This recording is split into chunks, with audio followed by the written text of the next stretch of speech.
Skeletons of the Marital Closet by Tang.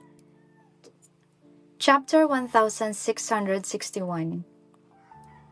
She skillfully fried eggs, sizzled ham, toasted bread, made porridge and buns. Although it had been a while since she last did it, she still could. Gale, your cooking skills haven't deteriorated at all, Zoe chimed in. She helped her out, saying, Joshua and Nicole will be delighted when they see this. I rarely have time to cook nowadays. Zoe, pass me the pre-made filling, she replied. They worked together seamlessly, having been partners for several years, so this meal was prepared smoothly and quickly. Upstairs, Shawn walked up to find the room empty. After dressing up, he left the bedroom as Joshua swiftly ran past him at the doorway. Take it slow, aren't you going to wake Nicole up? He advised. She's still getting ready. I can't wait. I need to go down first. It smells so good. I'm starving. After running a few steps, Joshua remembered something, turned back with a grin, and said, You're hungry too, Shawn. Come on, let's have breakfast together. He was still trying to please him. How could one ignore the venerable Shawn? With that, Joshua took Shawn's hand, saying, It smells so familiar. Shawn also caught a whiff. What were they cooking in the kitchen so early? It smelled delicious, but familiar? He did not think so. It was the first time he smelled it. Downstairs, Joshua headed straight to the kitchen. Big Beauty, did you make my favorite ham and egg sandwich? Yes. Go, wash your hands. It will be ready soon, Gale replied. Shawn stood at the doorway, watching her bustling around. This was what he had imagined, feeling the warmth of domestic life. Zoe brought breakfast to the table, one after another. All made by Gale herself. She worked hard all morning to prepare it. Try it. Let's wait for Mommy to join us. Cooking is tough. We shouldn't start without her, Nicole said. Good kid. Gale approached with a pot. Not hard at all. It's very easy to make. Eat while it's hot. I haven't had Mommy's breakfast in a long time. It's really delicious, Nicole said with a smile. Joshua was already devouring the sandwich. Shawn took a sip of freshly ground soy milk. It seems, Gale, you rested well last night. There was a hidden meaning in his words. Gale understood. However, she pretended not to hear. Mommy, you should eat too. It tastes really good, Nicole, always considerate, said. Okay, come Nicole, drink milk so you can grow tall. A table full of breakfast, all prepared by Gale alone. The scene was heartwarming. However, Gale picked up her cutlery and found herself not very hungry. Looking at the eggs she had fried herself, she felt a slight nausea, finding them greasy and unappetizing. Perhaps it had been too long since she woke up this early. She had no appetite. Gale had only a few sips of milk and a few bites of the salad. What's wrong? Shawn noticed her abnormality. You haven't eaten much. I'm satisfied watching you all enjoy it. You should eat too. I'm already full. Gale patted her stomach. Seeing her eat so little, Shawn frowned but did not say anything more. Maybe she was too tired from last night, woke up early today, and deliberately made breakfast. It was normal for her to have no appetite. Chapter 1662. He made a mental note to ask Fiona to bring her food in the afternoon. Oh, by the way, don't try to back out of what you promised me last night, okay? Gale said. She was talking about Ivy Park. She could not just let what she had done for Shawn go to waste like that. Don't worry, I remember, Shawn assured her. Gale was finally satisfied, making sure the two children ate more. After all, they were still growing. Gale arrived at the company and sat at her desk. She opened her bag and found several lollipops inside, not knowing if it was Joshua or Nicole who had stuffed them in. Peach, these are for you. Snacks from the kids. Gale handed them over. Peach sat at the computer, supporting her cheek, lost in thought, seemingly unaware of Gale speaking. Gale was puzzled. She leaned over and took a look at Peach's computer screen. It displayed Sam's personal profile. Sam was dressed in a suit, looking elite, clean and sharp, clearly like a well-mannered scion of a distinguished family. Gale tapped the computer screen with a lollipop. Ah, Gale. Peach jolted, coming back to her senses. Oh, you're here. I was wondering why you seemed absent-minded, not even hearing me talk to you. Turns out you were looking at Sam, Gale teased. Peach panicked, hastily trying to close the web page, but for some reason, the more anxious she got, the harder it was to close the web page. She felt like hurling her computer mouse. Take it easy. Don't vent your frustration on the company computer. If you break it, you'll have to pay for it. Besides, only I saw it. No one else noticed. I won't spill the beans, Gale said. Gale! Peach frantically closed it, her face turning red, feeling the embarrassment of being caught. Gale handed her the lollipop. She took it, fidgeting with it in her hands, looking down. Gale nudged her shoulder.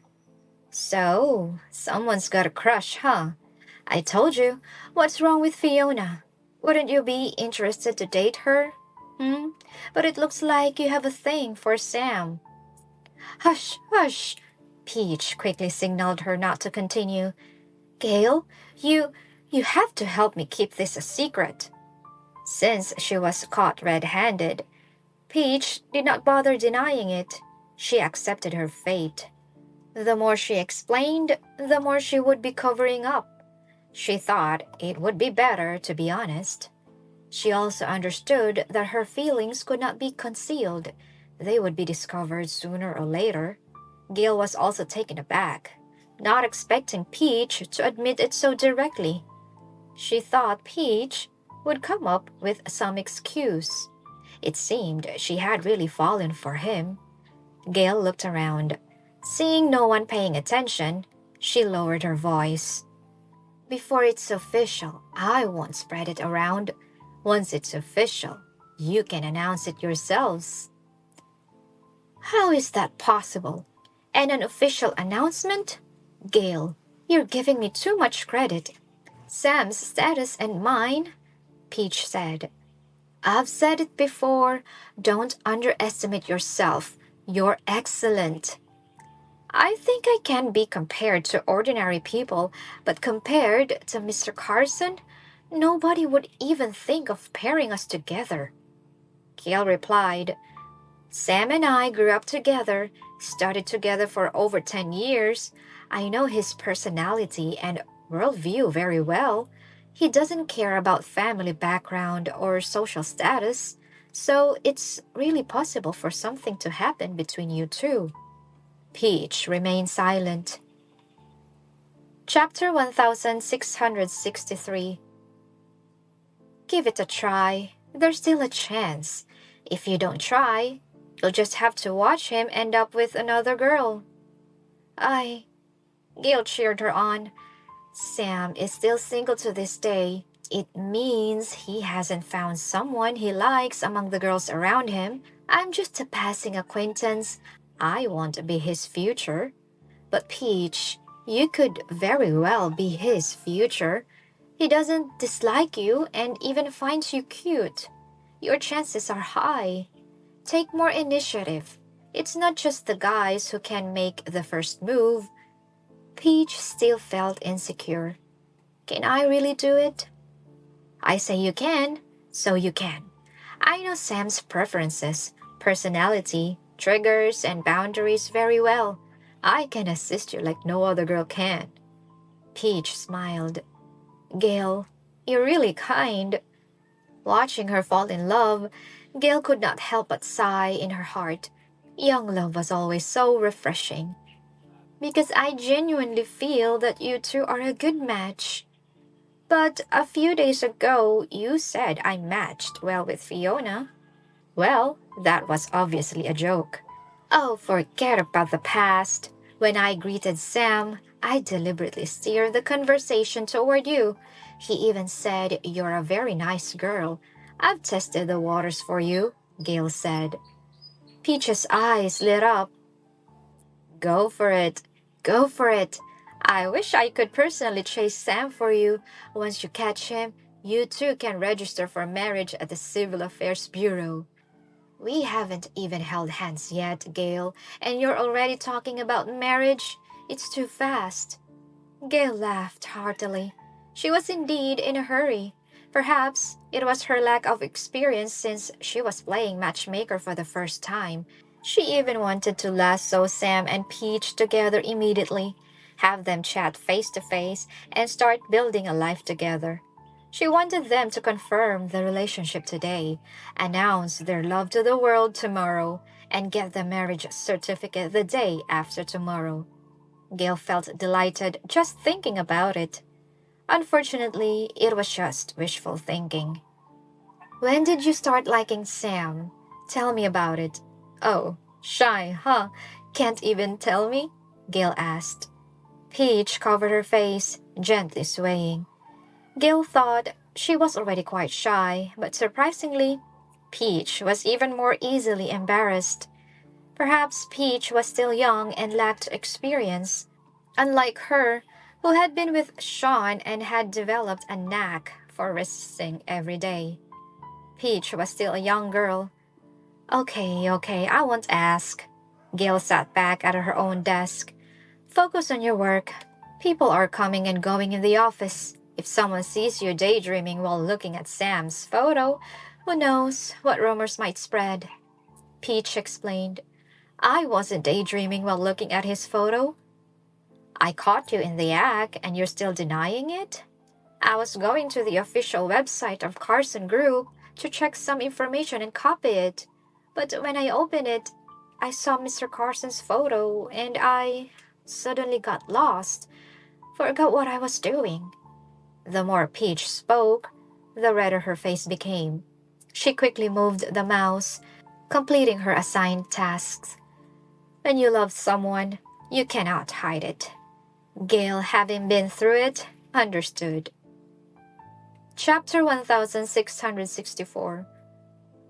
So that's how it is. Make sure not to make such mistakes again next time, Gale teased. I got it, Gale. Good thing I was the only one who saw it. If it were someone else, like Summer or Joe, those gossip mongers with big mouths, how would you explain that? Sighing, Gale remarked. They've been away for over a month. Time flies. Haven't seen them for so long. Kind of miss them. Peach looked at her. Didn't you know that Joe and Summer are coming back tonight? Tonight? Yes. Gale had no clue. Summer did not tell her, and neither did Shawn. Am I the last to know? Gale glanced at her colleagues. Did you all know? Colleagues nodded in unison. What the heck? They did not tell her. Just as she was thinking, her phone buzzed with a message. Gale picked it up, and it happened to be a message from Summer. My precious beauty, I'll be landing at the airport at 8 tonight. If you're not there, I'll be disappointed. Gale replied. Why didn't you tell me earlier? Telling you now, I'm landing at 8. Gale typed. You could have informed me in advance. Oh, do you have something tonight? Is it more important than accompanying me to get some fresh air after landing?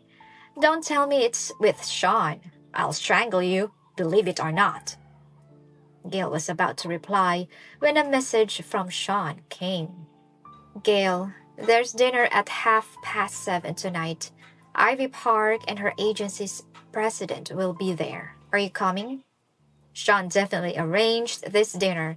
She knew it was about Ivy Park terminating her contract. Of course, Gale wanted to go. However, Summer kept bombarding her.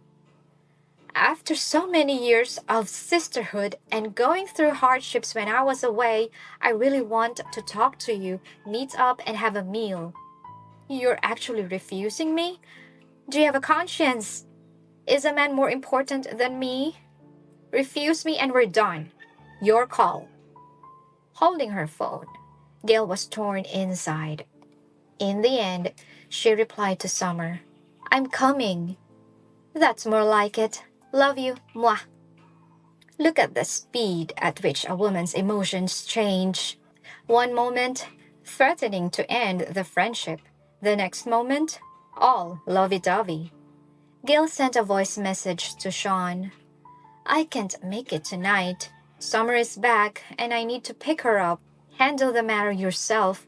Whether I'm there or not doesn't matter. You matter the most. You can handle it, my dear. Shawn replied with a question mark. She flirted with him, showered him with affection, and wore the nightdress she would never wear before. Now that he agreed and started dealing with it, she would not show up. Was Summer more important than him? Gale was indeed a dilemma. She was caught between a rock and a hard place. Sigh. She sneaked into the pantry and sent a series of voice messages. Chapter 1665. I haven't seen Summer for over a month. It must be tough for her to be away for so long. I want to spend some time with her. I can do anything about Ivy Park's situation even if I go. I can only sit next to you like a mascot. Of course. I know you want me to be with you. I want to be with you too. But we have a long future ahead. Plenty of time in the future. She's only back this one time, and she won't be away on a business trip for so long again. You'll understand, won't you? You're the best. After a long pause, Shawn finally responded. I think that set of pajamas from last night, in pink, would look quite nice. Gale, what do you think? Gale instantly understood what he meant. He wanted her to wear pink next. This man really knew how to take advantage of the situation. Gale could only reply with clenched teeth. Yes, red is alluring and pink is tender. Both are suitable. This time, Shawn replied promptly. Come back early. Don't drink.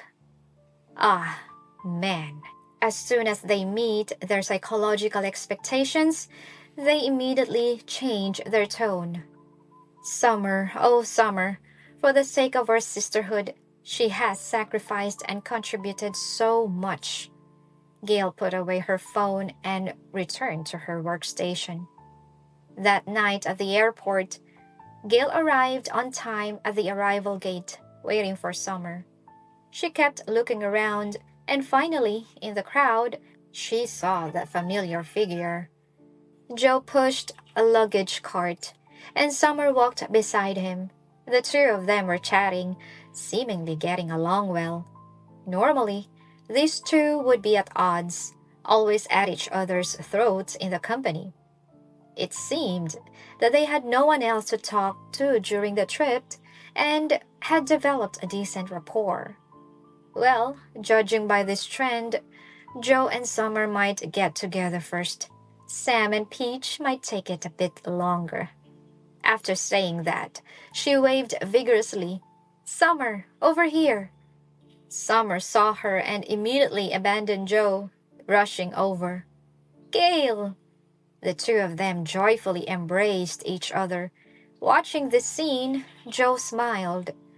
Girls' friendships were quite interesting. Finally, you're back. The air in City is different. It's sweet, Summer said. Gale looked over her. Feels like you've lost a bit of weight. But you haven't gotten tanned. Joe walked over and said, because I did all the work of the project at the construction site. She sits in the office every day, and even when she's at the construction site, she stays in her room. Can she get a tan like that? Gale glanced at Joe. Joe did indeed get a few shades darker. However, it made him look more manly, giving off a mature vibe. What does it matter if a man gets a bit darker? Summer said. You have bonuses and commissions, and your hard work is worth it. I'm just a poor worker on a business trip. Joe asked. So do you think I looked better before or now? Summer rolled her eyes. I think now is better. Before you looked like a pale, sickly young man with slicked back hair and powdered face. Clearly a playboy. Now you look like a macho male star, Gale replied. Really? That sounds good. Given Gale's praise, Joe instantly became very confident and pleased with himself.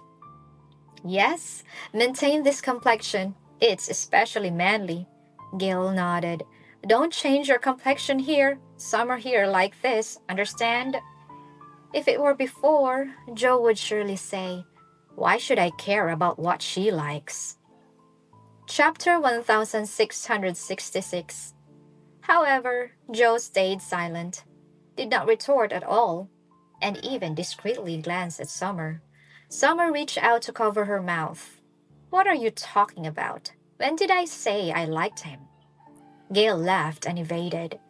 I never said you liked Joe. I said you like this style. See?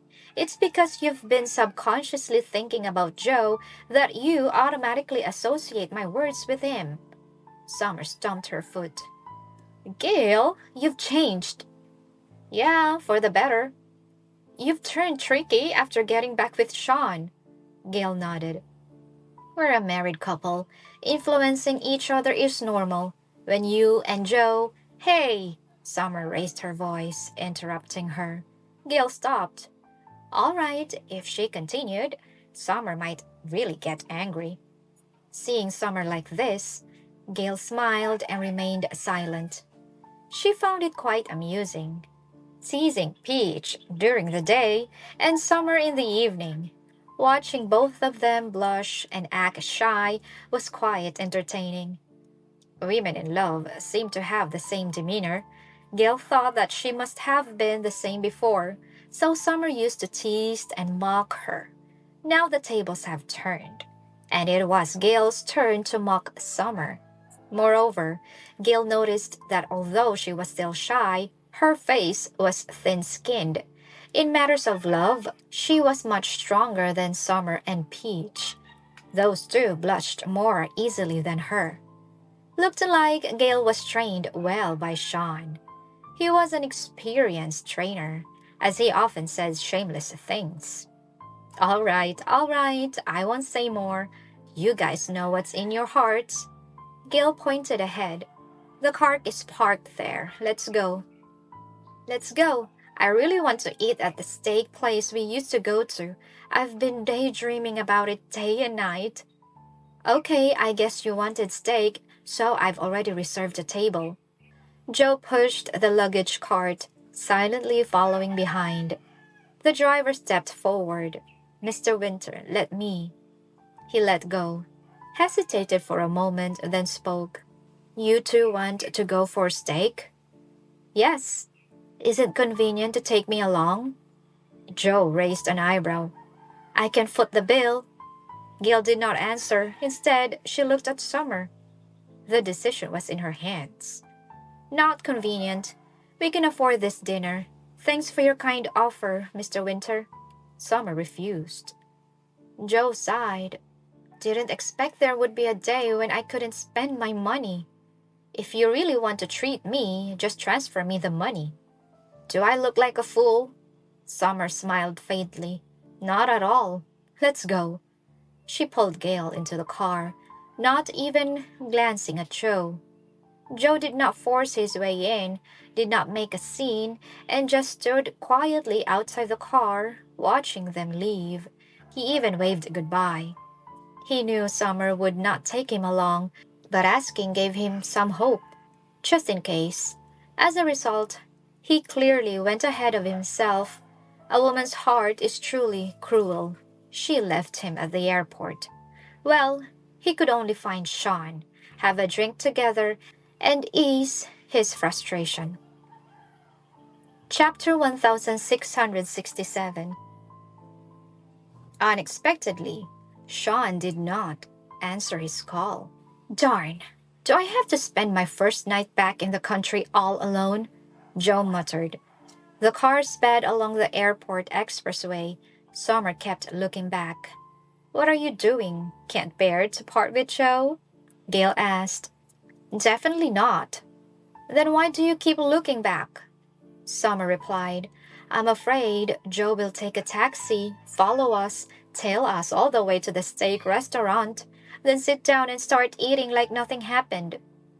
Isn't that a bit much? Gale thought Joe would not do something like that, right? He's capable of anything. Gale, you still don't know him well enough. He's quite audacious, capable of anything. Summer said.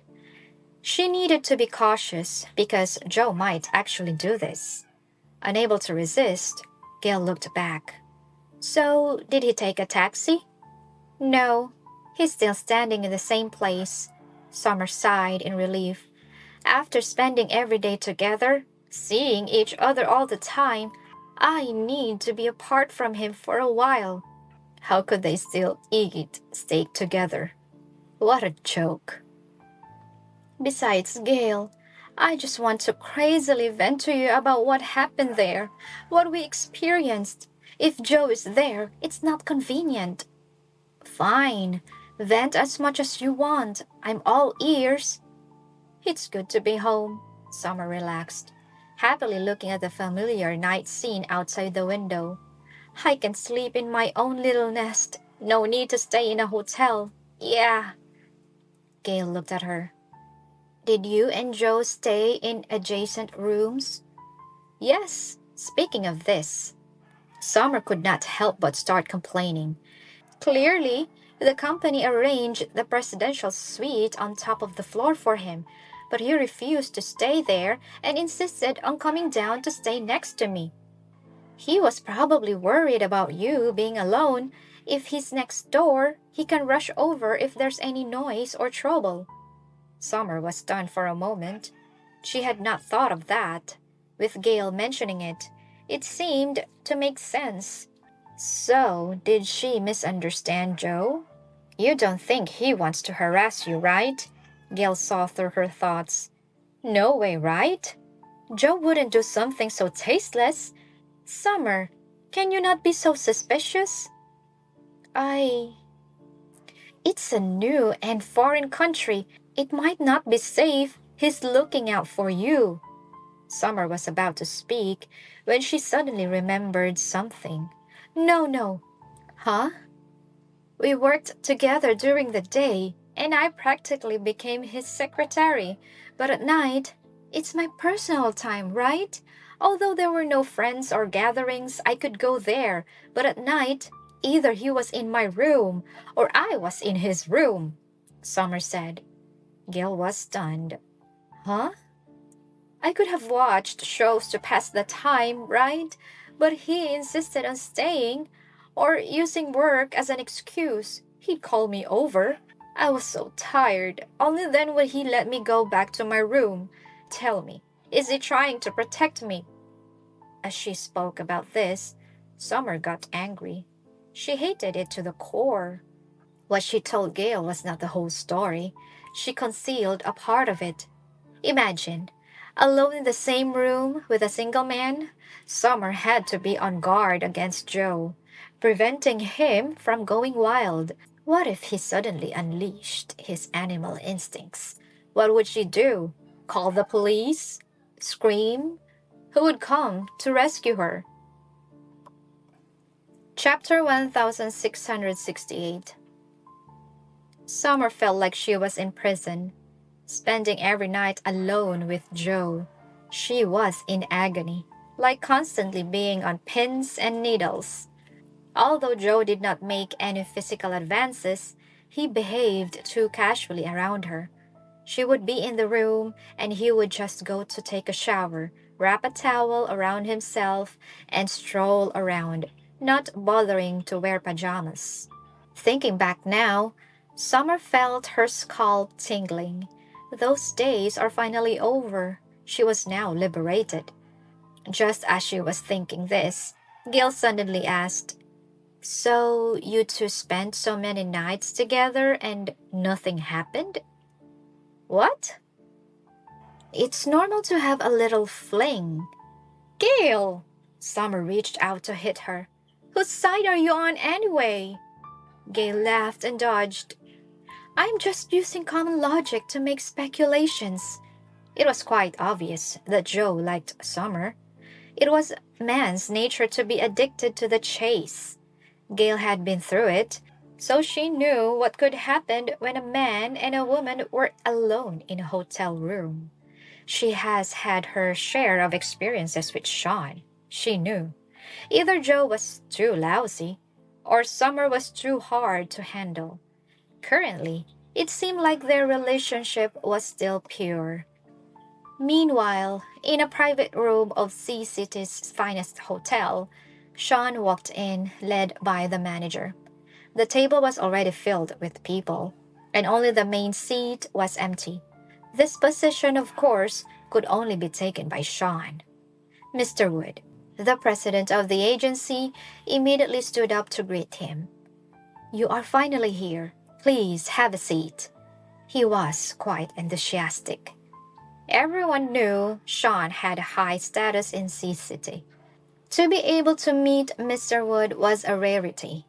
It would usually require an appointment made several months in advance, yet Mr. Wood had called for him. Ivy sat next to Shawn. She wore a bit of light makeup today, and her dress was relatively revealing, showing one shoulder. It showcased her fair shoulders and elegant collarbone. Shawn's gaze swept over her. "Mr. Wood, hello," Ivy greeted with an ordinary attitude, lacking the fanfare someone would give to a president. However, she glanced toward the entrance of the private room, then withdrew her gaze in disappointment. Shawn sat down and casually said, "She did not come." "Huh? Why?" "I really wanted to see Mrs. Wood again," Ivy asked. "She had something come up tonight, so she couldn't make it. But," Shawn leaned slightly toward her, "whatever she promised you, I'll make sure to fulfill it." Ivy nodded. With these words from Shawn, the tension in her heart finally eased. She did not know how she had gone through this day. Ever since Shawn arranged this dinner, people kept coming to her. From the head of the agency to the newly joined artist, they all came to show care for her. This was a treatment Ivy had never experienced before. In the company, she was not the most popular, nor did she have the most connections. Although she was still a big star in the entertainment industry, her treatment was just average. Clearly, everyone's attitude toward her was changing. Chapter 1669. All these changes were because of Shawn. One person could have such a significant influence. Every gesture and every move exuded charisma and authority. Everyone sitting there looked serious. They saw Shawn and Ivy whispering to each other, exchanging a knowing look. They seemed to look at each other in mutual understanding. Having a roving eye was quite normal for men, especially one as powerful and handsome as Shawn. How could someone like him possibly be exclusively devoted to Mrs. Wood? Previously, everyone speculated about the type of woman Mr. Wood liked. Who could capture his attention? Now, the answer was clear. It was Ivy. Upon closer examination, Ivy and Mrs. Wood had quite a few similarities, whether in temperament or appearance.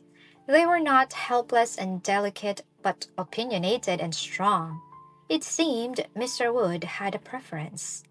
In the future, anyone wanting to please or win over Mr. Wood should seek out elegant and charismatic beauties and send them his way. Catering to his preferences was the key to success. Simon of Agency, Simon Rick, laughed. Mr. Wood, it's truly my fortune to have a meal with you. Thank you for honoring me. Come, this glass of wine I toast to you. Shawn looked at the white wine in front of him. During social events, he basically refrained from drinking unless he felt sipping a little. He did not like the feeling of being drunk and muddled. In the 4 years without Gale, he had numbed himself with alcohol every day and had long grown tired of it. As long as he didn't want to drink, no one could force him. However, Shawn was here for business for someone else. Much obliged. Shawn raised his glass. Cheers. He downed the white wine in one go. He thought that would be the end of it. But, unexpectedly, Simon looked at Ivy. Ivy, I don't need to introduce Mr. Wood to you, right? I specially arranged for you to sit next to Mr. Wood. You must keep him company and take good care of Mr. Wood. Ivy furrowed her brows. That made her very uncomfortable. What did take care of mean? What were they thinking? She and Mr. Wood had no dirty business. Fortunately, Mrs. Wood was not here. Otherwise, who knows what she might think if she heard this? It could lead to trouble. Mr. Wood and Mrs. Wood were her benefactors, endorsing her and helping her terminate her contract. She was extremely grateful, but she never had any inappropriate thoughts. At this moment, the agent sitting across from Ivy pointed to his shoulder and made a pulling down motion, indicating Ivy to adjust her collar downward. Shawn's face turned cold. How could these little tricks escape his eyes? It seemed these people thought he had set his sights on Ivy. Come, Ivy. Simon personally poured a glass of wine and handed it to Ivy. Take it. You must properly toast Mr. Wood. Ivy is the star today. Ivy took it, and then she directly tilted her head and finished it in one gulp. The wine rushed to her head, choking her throat, and the fiery sensation almost made her tear up. Others were stunned. I'm done, Ivy said. She did not want to toast. She had also seen that Mr. Wood did not want to drink today. However, just for her, he reluctantly drank the toast initiated by Simon. She saw it, and she already felt guilty. How could she continue to do so? Chapter 1670. With so many people watching, Mr. Wood would surely drink if she toasts. However, Mr. Wood was here to help her. He would not refuse. Ivy knew what was on everyone's minds. They were offering her up to Mr. Wood tonight. There were some unspoken rules in the entertainment industry. Although she had not personally experienced them, Ivy had heard about them to some extent. Rich and powerful individuals may fancy a female celebrity. If they want her company, the agency would arrange a dinner. After eating and drinking, when it was time to leave, they took the female celebrity with them. It was consensual, they say. Men indulge in beauty, and female celebrities seek power. Each gets what they need. However, she was not that kind of person, and Mr. Wood certainly was not. Ivy felt extremely uncomfortable in her throat and started coughing forcefully. Sorry. She could drink at most 2 bottles of beer and a glass of red wine. This was her first taste of white wine, and she had gulped it all down. It was definitely not to her liking. She could not handle it. Shawn did not say anything. He personally poured warm water and placed it in front of her. He did this to show these people that he was giving special care to Ivy. Secondly, he genuinely appreciated Ivy even more. She clearly could not drink, but to avoid disrespecting him, she took a sip herself. A straightforward and transparent person. Gale's judgment was spot on. She can't handle it, let's skip the alcohol, Shawn said. With him saying this, others naturally nodded in agreement. The rest was very clear and immediately responded, right, drinking is harmful to health. The dishes here are specially prepared by a five-star chef flown in just for us. Mr. Wood, you should like it. Please try them. Sure. Ivy lowered her head, still occasionally coughing. The white wine was truly choking. Simon smiled and said, Ivy is very obedient and well behaved in private. She never smokes and her alcohol tolerance is not great. She is a clean and pure good girl. Yes, Ivy is beautiful and talented with a great temperament. In the future, she'll definitely be the leading actress in the entertainment industry. Mr. Wood has a keen eye. Ivy is a key talent in our company. Everyone was praising Ivy one after another. Ivy had no expression. She rarely liked this kind of occasion and seldom participated. Shawn casually leaned back in his seat and lazily spoke. The reason for this dinner today is for us to discuss something. Mr. Wood, please speak. My wife and I both believe that Ivy is the most suitable to represent Lovito. My wife had something come up tonight and couldn't make it, Shawn said. Everyone looked at each other again. Was it a real reason, or had Mr. Wood intentionally sent his wife away? After all, if a man was cheating, he should be a bit discreet. How could he openly bring his wife along? Shawn paused and continued. So, Ivy is confirmed as the spokesperson. There will be no further changes. The legal department is already preparing the legal contract. Okay. Ivy will definitely do her best for you. She will use her influence to boost Lovita's sales and clear her schedule to shoot all kinds of advertisements and promotional photos. Simon smiled.